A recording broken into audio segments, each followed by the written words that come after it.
ओम दुम दुर्गाय नमः। जय माता की। स्वागत है आप सभी का हमारे चैनल पर। आज के दिन आप सुनेंगे गुप्त नवरात्रि के चौथे दिन की अधिष्ठात्री देवी माता भुवनेश्वरी की कथा और दुर्गा सप्तशती के अध्याय 4 से 8 तक की कथा। हमारे चैनल पर आप सभी प्रकार की व्रत कथाएं और महात्मा सुन सकते हैं। इसके लिए आपको हमारे चैनल को सब्सक्राइब करके बेल आइकन पर क्लिक करना है और आज की ये वीडियो अच्छी लगे तो लाइक अवश्य करिए, क्योंकि आपके लाइक से ही हमें पता चलता है कि आपको हमारी ये कोशिश पसंद आ रही है। तो लाइक तो अवश्य ही कीजिए, साथ ही साथ शेयर करके कमेंट में जय माता दी अवश्य लिखिए। तो चलिए सुनते हैं हम गुप्त नवरात्रि के चौथे दिन की देवी माता भुवनेश्वरी की कथा। गुप्त नवरात्रि में 10 महाविद्याओं की पूजा अर्चना की जाती है, जिनमें चौथे दिन माता भुवनेश्वरी की पूजा अर्चना भक्तों के द्वारा की जाती है। माता भुवनेश्वरी को संसार भर के यश और ऐश्वर्य की देवी माना जाता है। भुवनेश्वरी आदि शक्ति का पंचम स्वरूप है। इसी रूप में माँ ने त्रिदेवों को दर्शन दिए थे। माँ भुवनेश्वरी को 10 महाविद्याओं में चौथा स्थान प्राप्त है। पौराणिक मान्यताओं के अनुसार माता भुवनेश्वरी ही संपूर्ण जगत का पालन पोषण करती हैं। उन्हें जगत धात्री भी कहा जाता है। माता भुवनेश्वरी 14 भुवनों की स्वामिनी हैं। माँ को भगवान शिव की सखी भी माना गया है। माता भुवनेश्वरी की पूजा लाल रंग के फूल, नैवेद्य, चंदन, कुमकुम, रुद्राक्ष की माला, सिंदूर, फल इत्यादि से की जाती है। पूजा के बाद कथा का पाठ करना चाहिए या सुनना चाहिए। इससे माता भुवनेश्वरी प्रसन्न होती हैं और सभी प्रकार के सुख भक्त को प्रदान करती हैं। तो आइए सुनते हैं पुराणों में जो वर्णित है माता भुवनेश्वरी की कथा। काल की शुरुआत में ब्रह्मा, विष्णु और रुद्र जगत की संरचना प्रारंभ कर रहे थे। तब एक उड़ता हुआ रथ उनके सामने आया और एक आवाज ने उन्हें रथ में बैठने का आदेश दिया। जैसे ही तीनों देव रथ में बैठे, वह रथ मन की गति से उड़ने लगा और उन्हें एक अजीब से स्थान पर ले गया। यह स्थान असल में रत्नों का द्वीप था, जिसके चारों तरफ अमृत का सागर और मनमोहक आकर्षक जंगल थे। जैसे ही त्रिदेव रथ के बाहर उतरे, वह स्त्री स्वरूप में बदल गए। उन्होंने उस द्वीप की अच्छी तरह मुआयना किया। वहां उन्हें एक शहर मिला। उस शहर के चारों तरफ सुरक्षा की 9 परतें थीं और इस शहर की सुरक्षा उग्र स्वभाव के भैरव, क्षेत्रपाल, मातृका और दिक्पाल कर रहे थे। जैसे ही वह शहर के अंदर गए, शहर का सौंदर्य और विकास देखकर मंत्रमुग्ध हो गए। आखिरकार वे शहर के अंदर स्थित मुख्य राजमहल में पहुंचे, जिसका नाम चिंतामणि गृह था और जिसकी सुरक्षा योगिनियां कर रही थीं। यह शहर श्रीपुर था, देवी भुवनेश्वरी की राजधानी, जो मणिद्वीप की रानी थी। जैसे ही त्रिदेव महल के अंदर घुसे, उन्हें देवी भुवनेश्वरी के दर्शन हुए। उनकी छटा लाल रंग की थी। उनकी 3 आंखें, 4 हाथ थे तथा उन्होंने लाल रंग के आभूषण पहने थे। उनके शरीर पर लाल चंदन का लेप लगा था तथा उन्होंने लाल कमल की माला पहनी थी। बाएं हाथ में उन्होंने अंकुश और पास पकड़ा था तथा दाहिने हाथ से वो अभय और वरद मुद्रा में दिख रही थी। उनका मुकुट अर्धचंद्र रूपी मणि द्वारा सुसज्जित था। वे त्र्यंबक भैरव की बाईं गोद में बैठी थी, जो श्वेत वर्ण के थे। उन्होंने श्वेत वस्त्र पहने थे। उनके बाल उलझे हुए थे तथा उनके सर के ऊपर भी अर्धचंद्र एवं गंगा नदी थी। उनके 5 चेहरे थे तथा हर एक चेहरे में 3 आंखें थीं। उनके 4 हाथ थे तथा उन्होंने त्रिशूल, फरसे लेने के साथ वरदा और अभय मुद्रा भी प्रदर्शित की हुई थी। देवी भुवनेश्वरी और त्र्यंबक भैरव पंचप्रेत आसन पर विराजमान थे। पंचप्रेत आसन वह सिंहासन है जिसमें परम शिवा गद्दी के रूप में तथा 4 पैरों के स्थान पर सदाशिव, ईश्वर, रुद्र, विष्णु और ब्रह्मा स्थापित है। इन सबकी सेवा में अनेक योगिनियां थीं। इनमें से कुछ पंखा डोल रही थीं, कुछ कपूर डालकर पान के पत्ते समर्पित कर रही थीं, कुछ नए शीशे पकड़े हुए थीं, कुछ घी, शहद और नारियल पानी समर्पित कर रही थीं, कुछ माता के बाल का श्रृंगार करने के लिए तैयार थीं, कुछ देवी के मनोरंजन के लिए नृत्य तथा गायन में लिप्त थीं। त्रिदेव ने वहां पर असंख्य ब्रह्मांड देखे। हर ब्रह्मांड में उनकी तरह ही त्रिदेव थे और ये सब उन्होंने माता भुवनेश्वरी के पैरों के नाखून में ही देख लिया। कुछ ब्रह्मांड ब्रह्मा द्वारा बनाए जा रहे थे, कुछ विष्णु द्वारा पाले जा रहे थे तथा कुछ रुद्र द्वारा संहारित किए जा रहे थे। त्र्यंबक की इच्छा शक्ति द्वारा उत्पन्न भुवनेश्वरी ने त्र्यंबक के 3 स्वरूप बनाए, ब्रह्मा, विष्णु और रुद्र। इस तरह त्रिदेव त्र्यंबक के ही 3 रूप हैं। तत्पश्चात देवी भुवनेश्वरी ने अपनी शक्तियां त्रिदेव को प्रदान की। ब्रह्मा के लिए देवी सरस्वती, विष्णु के लिए देवी लक्ष्मी तथा रुद्र के लिए देवी काली का निर्माण किया तथा उन्हें उनकी जगहों पर स्थापित किया। ब्रह्मा और सरस्वती ने मिलकर एक ब्रह्मांड रूपी अंडा बनाया। रुद्र और काली ने इसे तोड़ा, जिससे पंच तत्व स्वरूप में आए। इसके बाद पंच तत्व का उपयोग कर ब्रह्मा और सरस्वती ने संपूर्ण ब्रह्मांड की रचना की तथा विष्णु और लक्ष्मी ने इसके पालन पोषण का हर कार्य किया। अंत में रुद्र और काली ने ब्रह्मांड की समाप्ति की ताकि सरस्वती और ब्रह्मा जी पुनर्रचना शुरू कर सकें। इस प्रकार माता भुवनेश्वरी को शास्त्रों में जगत की आधार, जगत की उत्पत्तिकर्ता के रूप में पूजा जाता है। माता भुवनेश्वरी की कथा आपने सुनी और अब सुनते हैं दुर्गा सप्तशती की कथा। ऋषि बोले, अत्यंत पराक्रमी उस दुरात्मा महिषासुर एवं उसकी सेना के देवी द्वारा मारे जाने पर इंद्र आदि देवतागण अपनी वाणियों द्वारा देवी जी की स्तुति करने लगे। जिस देवी जी ने अपनी शक्ति से सारे जगत को व्याप्त कर लिया है, जिसका स्वरूप सभी देवताओं का समूह है, सभी देवता एवं महर्षि जिसकी पूजा किया करते हैं, उस अंबिका देवी को हम प्रणाम करते हैं। वही देवी हमारा मंगल करें। जिसके अतुल प्रभाव को एवं बल को भगवान शेषनाग, ब्रह्मा तथा हरि भी नहीं कह सकते, वही चंडिका देवी सारे जगत के पालन के लिए तथा अमंगल के भय के नाश का विचार करें। जो श्री स्वरूपिणी पुण्य आत्माओं के घरों में तो लक्ष्मी स्वरूपा हैं, पापियों के घरों में दरिद्रता, पवित्र बुद्धि वालों के हृदय में बुद्धि, श्रेष्ठ पुरुष के यहाँ श्रद्धा, कुलीन मनुष्य में लज्जा स्वरूपिणी है। इस प्रकार की हे देवी जी, हम आपको प्रणाम करते हैं। हे भगवती, आप विश्व का पालन करें।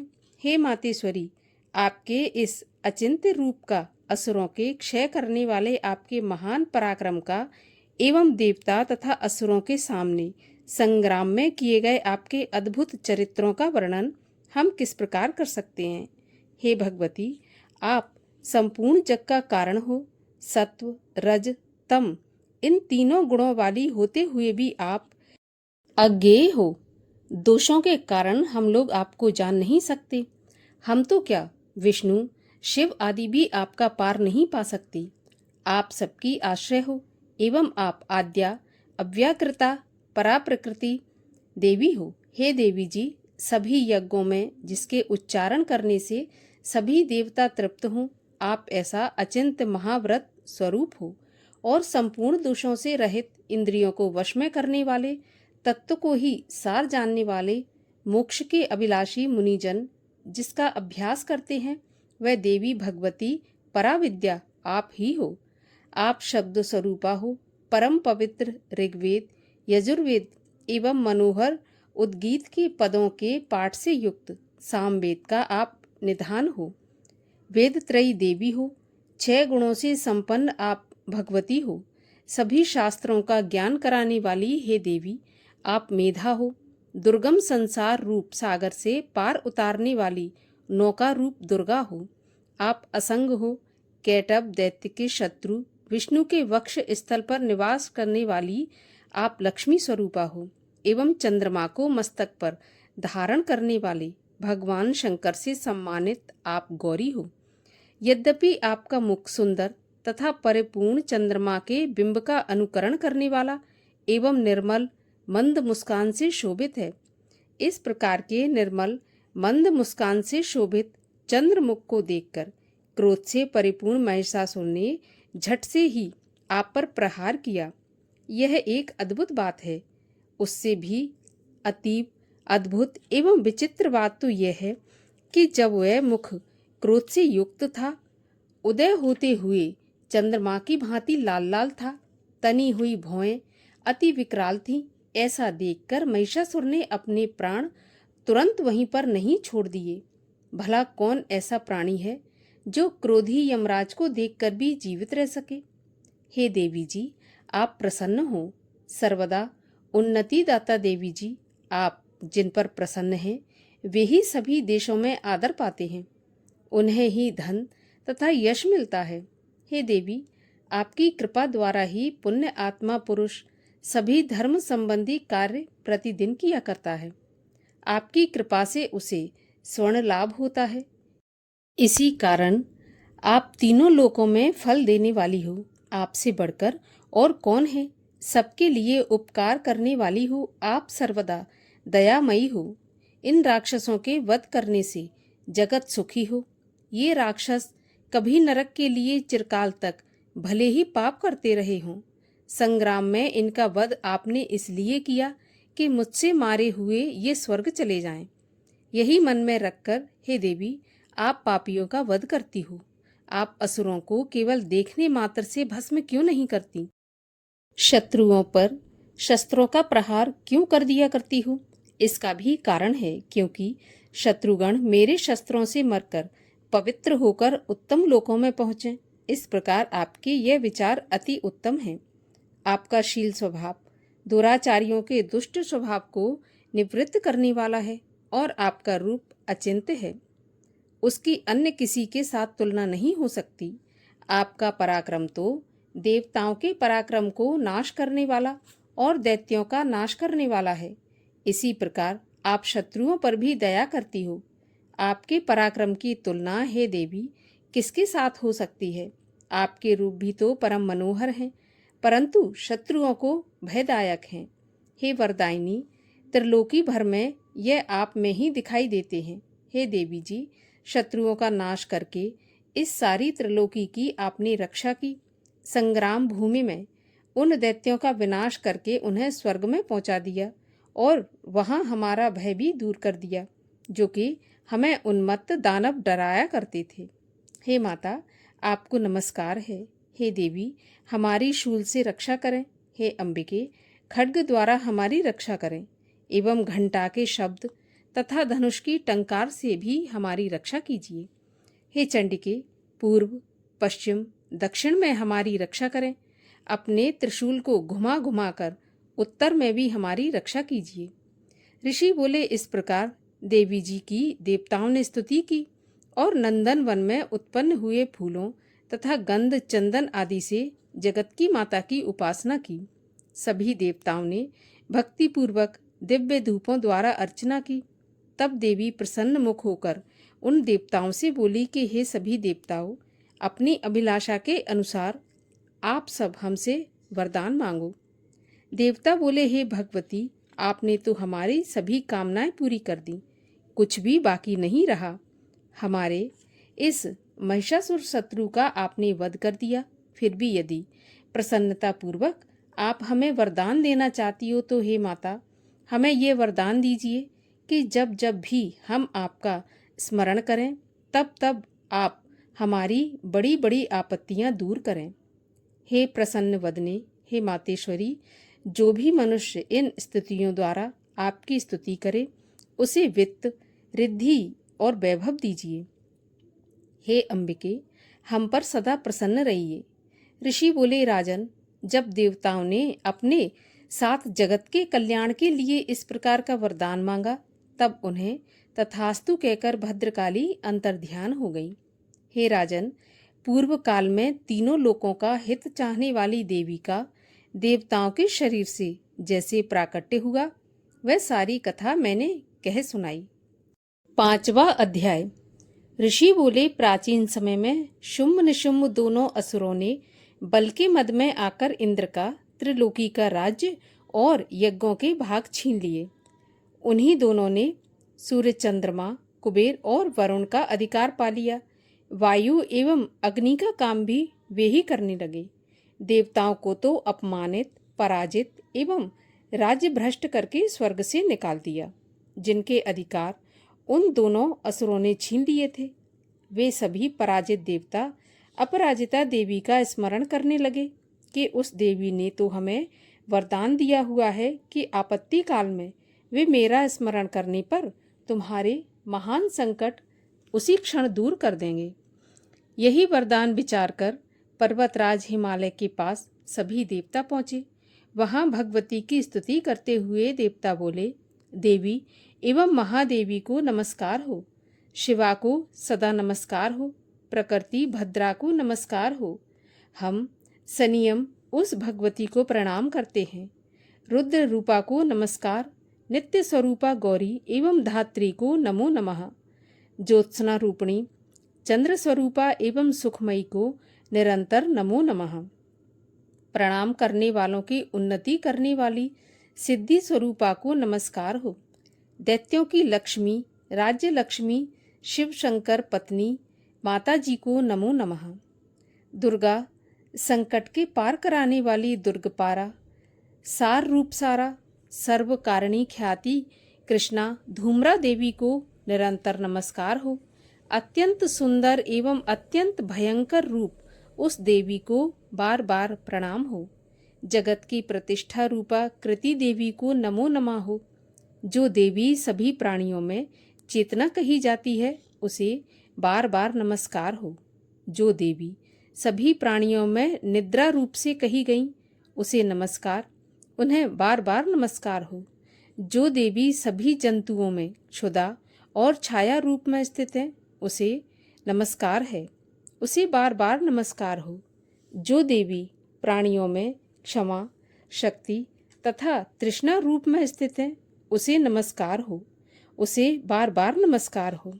जो देवी सब प्राणियों में लज्जा, शांति और श्रद्धा रूप में स्थित है, उसे नमस्कार है, उसे बार बार नमस्कार है।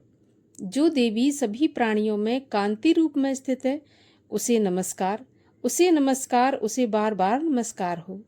जो देवी सभी प्राणियों में भ्रांति, कांति और जो लक्ष्मी रूप में स्थित है, उसे नमस्कार, उसे नमस्कार, उसे बार बार नमस्कार हो। जो देवी समस्त जीव मात्र में वृत्ति रूप में स्थित है, उसको नमस्कार है, उसको नमस्कार है, उसको बार बार नमस्कार है।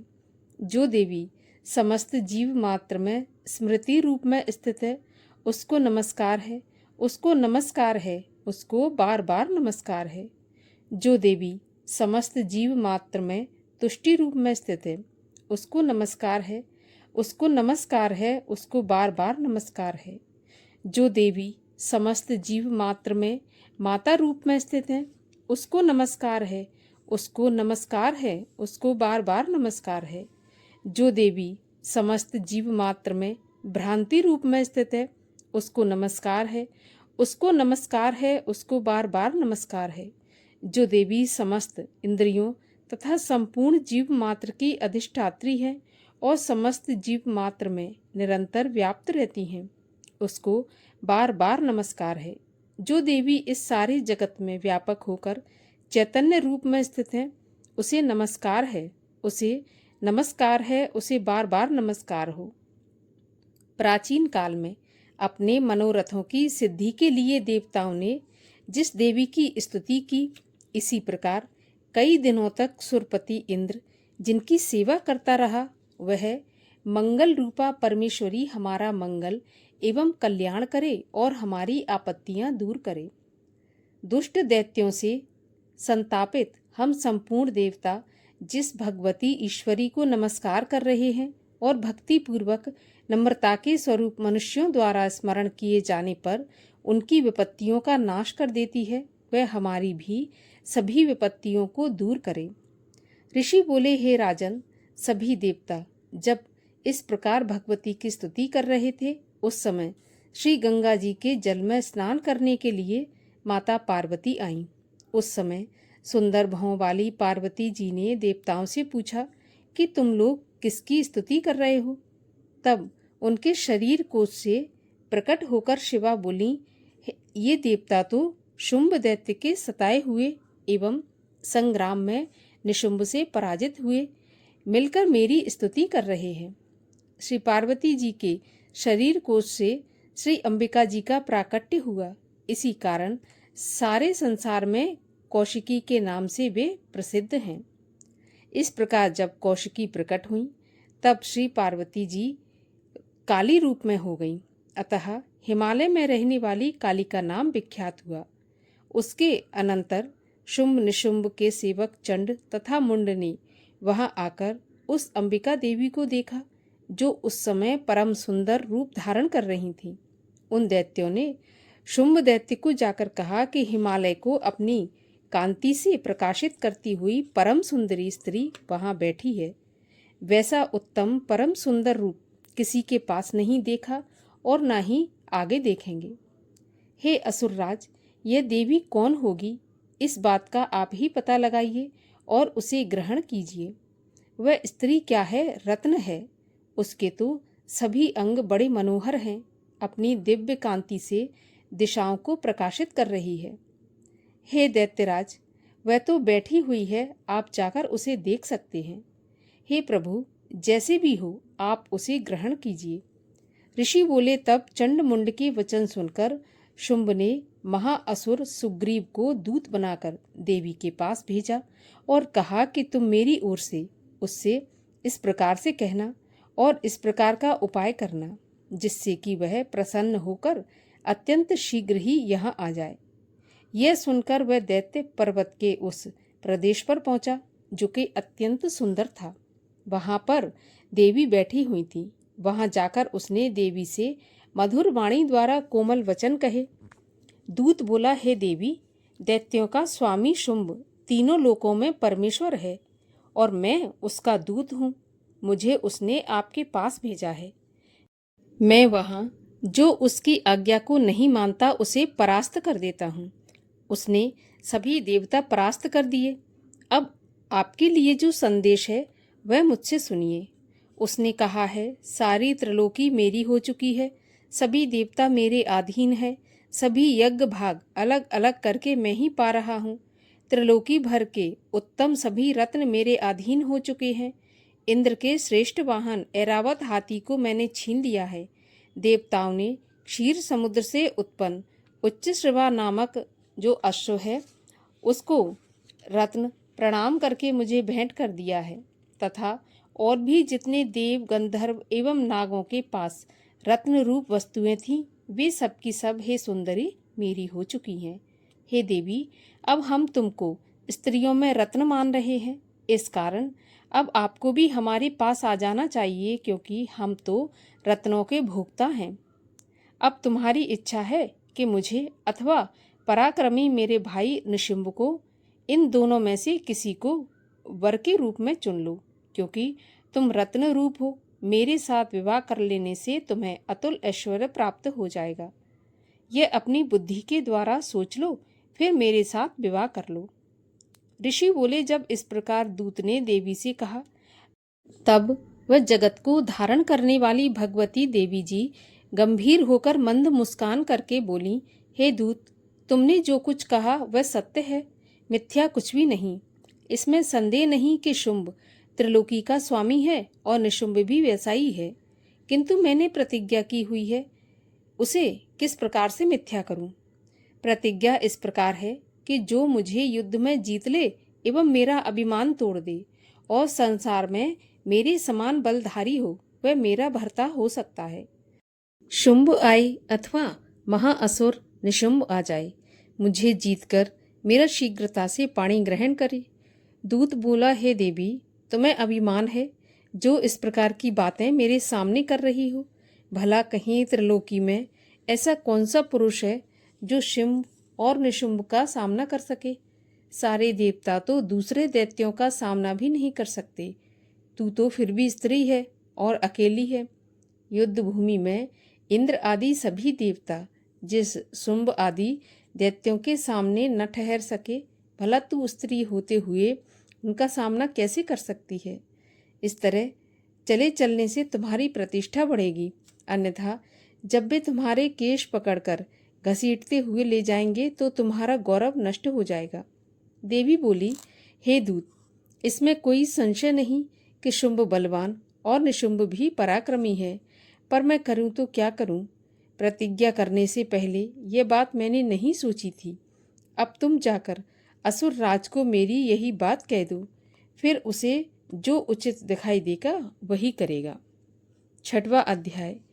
ऋषि बोले, देवी जी का इस प्रकार का वचन सुनकर दूत क्रोध से लाल होकर लौट आया और फिर दैत्यराज को विस्तार के साथ सभी बातें सुना दी।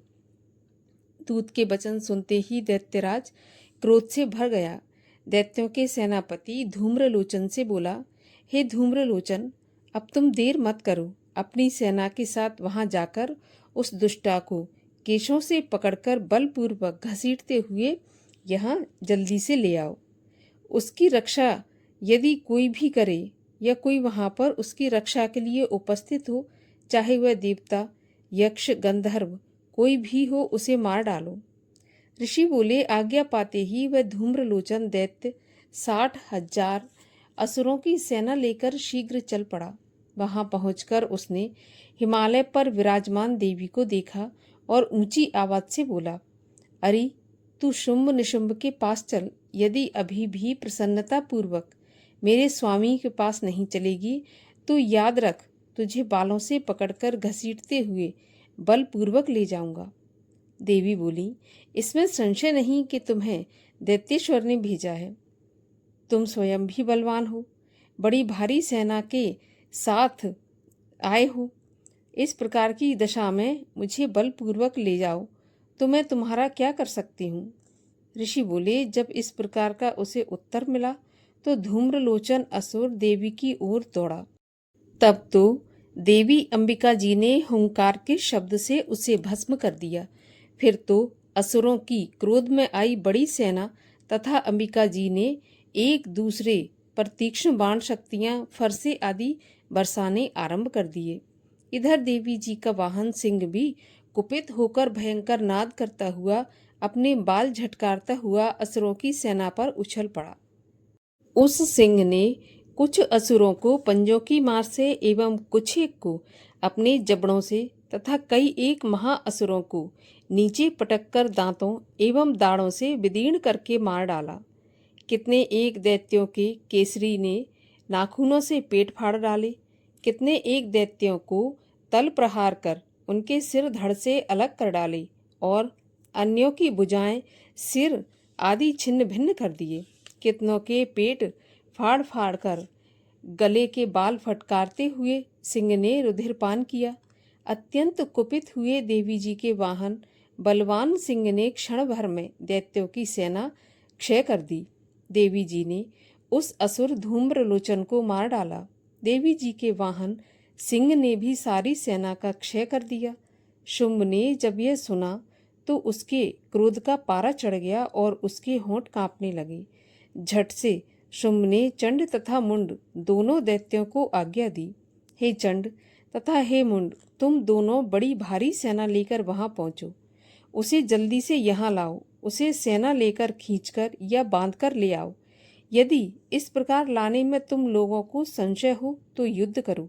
सभी प्रकार के अस्त्र शस्त्रों से सारे असुर मिलकर उसे मार डालो।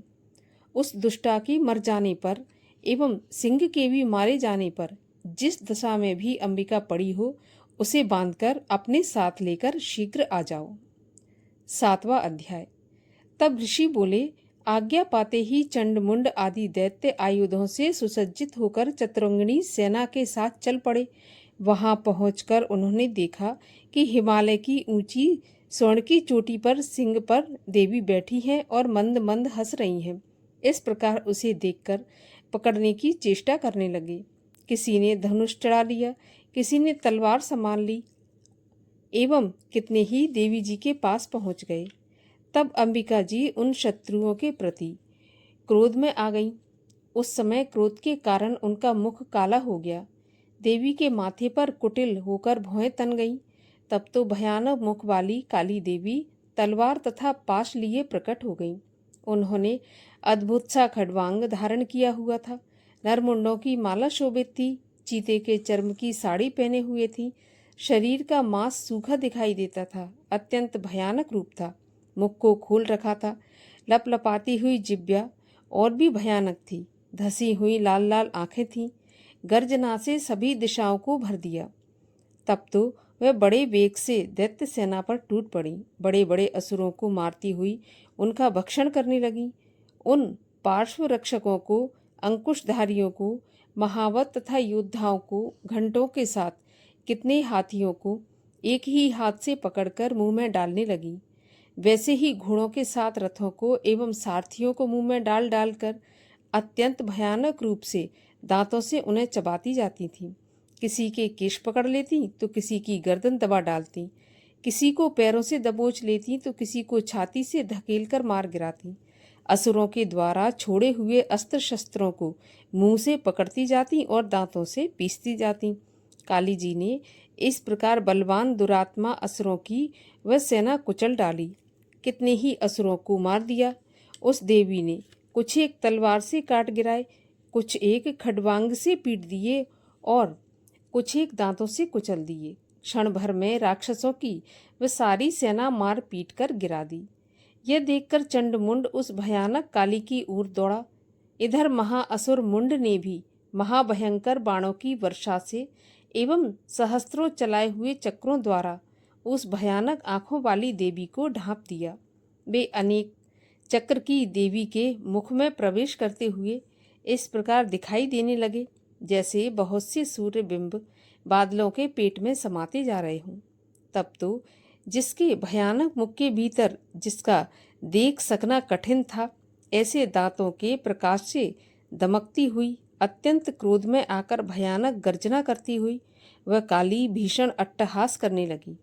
तब हुं हुं करती हुई बड़ी तलवार लिए हुए देवी चंड पर कूद पड़ी। उसे बालों से पकड़कर उसी तलवार से झट से चंड का सिर काट दिया।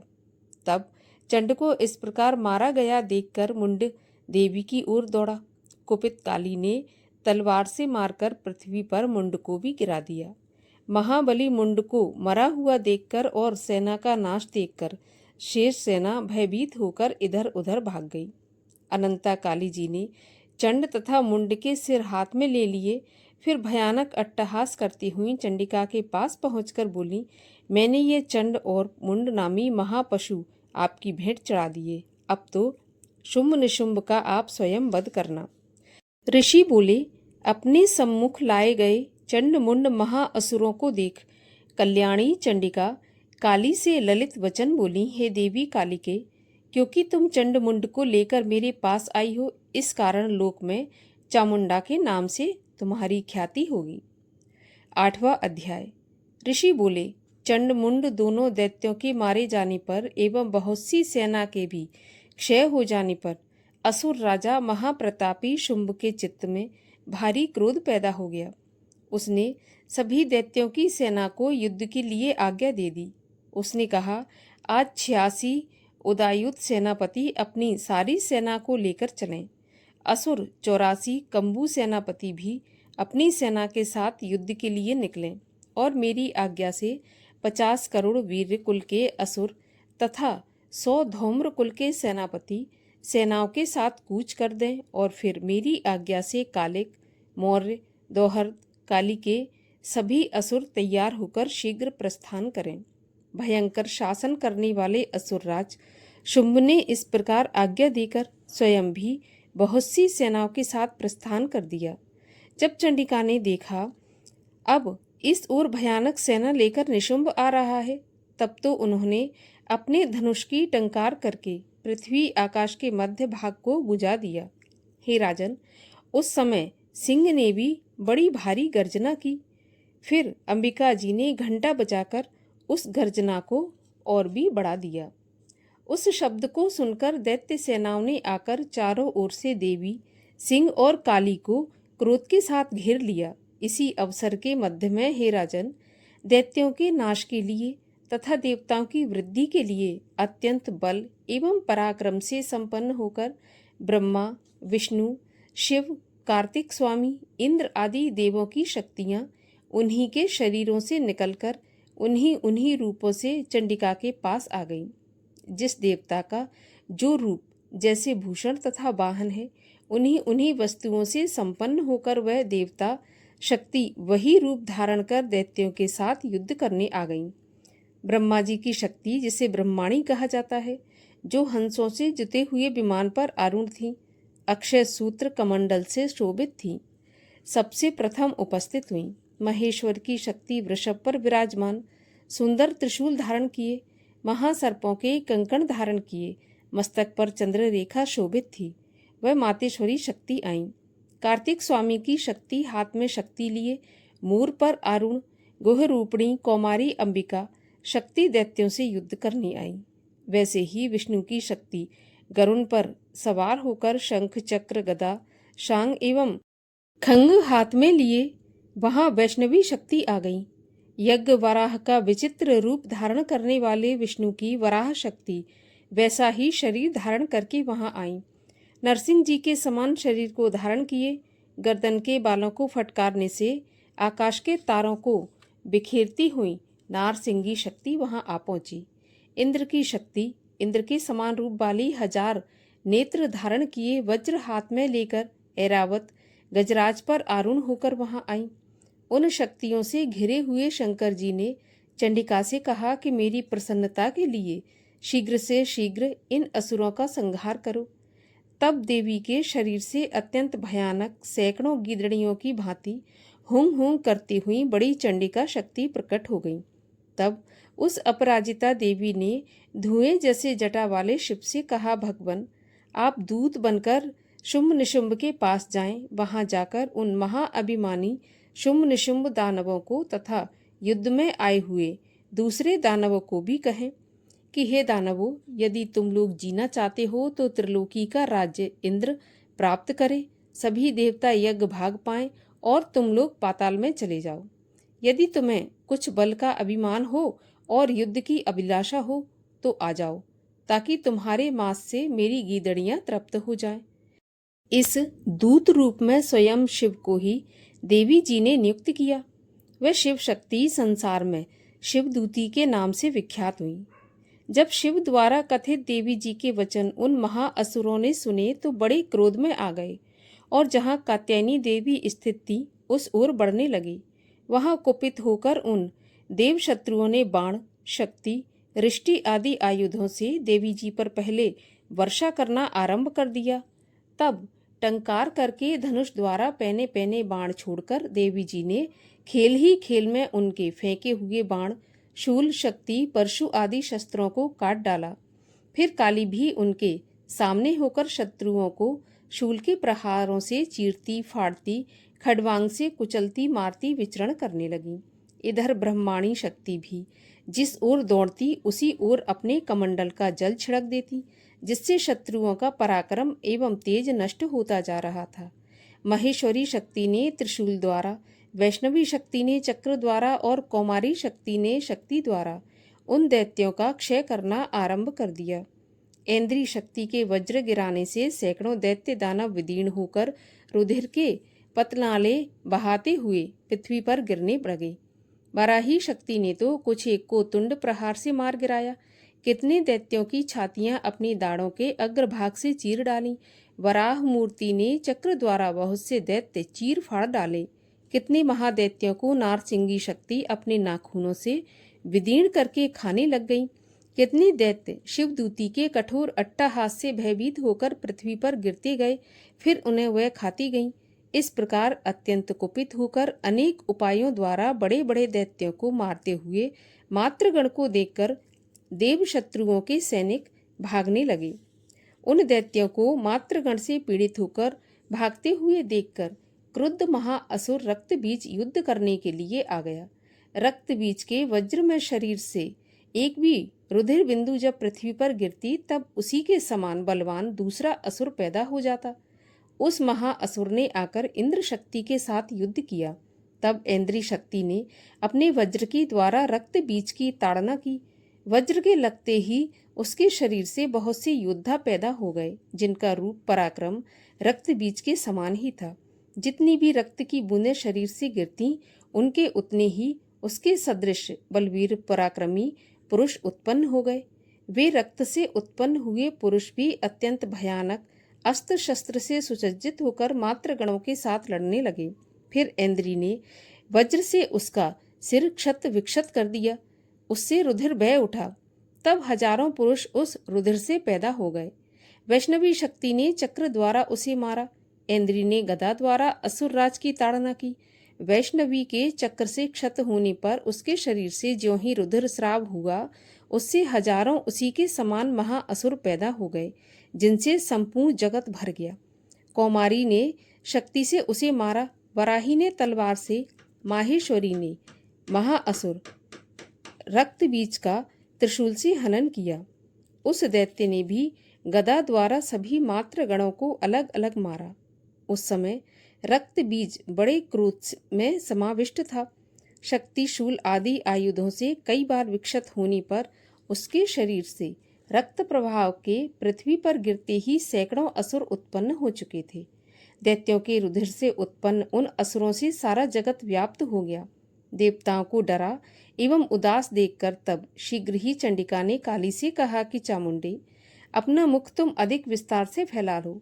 मेरे शस्त्र के प्रहार से गिरते हुए रुधिर बिंदु और बिंदुओं से उत्पन्न महादैत्यों को अपने वेगवान मुख द्वारा खाती जाओ और युद्ध भूमि में रुधिर उत्पन्न इन महादैत्यों का भक्षण करती घूमती रहो। इस प्रकार कहकर चंडिका ने रक्त बीज पर त्रिशूल से प्रहार किया।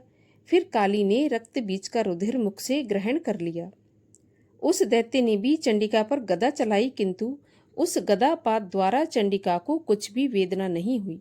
रक्त बीज के क्षत विक्षत शरीर से जो बहुत सा रुधिर गिरने लगा, उसे चामुंडा मुख द्वारा पीती गई, और जो रक्तपात से दैत्य उत्पन्न हो गए थे उन्हें भी मुख में डालती गईं। इस प्रकार चामुंडा ने सभी दैत्य खा डाले और रक्त बीज का रुधिर भी पी डाला।